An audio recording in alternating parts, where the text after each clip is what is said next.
যারা বাংলালিংক সিম কার্ড ব্যবহার করেন, আপনার ইচ্ছার বিরুদ্ধে অনবরত মেসেজ বা কল আসতেছে যা আপনার পছন্দ নয়, আর এটি যদি বন্ধ করতে চান আজকের এই ভিডিওটা আপনার জন্য হতে পারে হেল্পফুল। এজন্য জাস্ট কয়েকটা স্টেপ ফলো করতে হবে। প্রথমে আপনি আপনার ফোনের ডায়াল বারে যাবেন।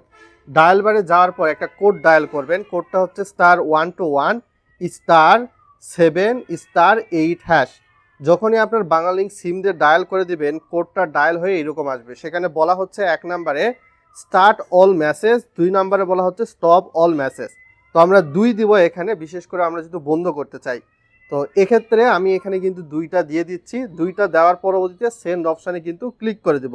তো ক্লিক করে দিলে আবারও লোডিং হবে এবং এক্ষেত্রে বলা হচ্ছে your request has been receive successfully, you will receive a message notification soon. অর্থাৎ অতি শীঘ্রই বাংলালিংক সিম কোম্পানির পক্ষ থেকে আপনি একটা মেসেজ পাবেন নোটিফিকেশান আকারে, আসলে এই সার্ভিসটা বন্ধ করা হয়েছে কিনা।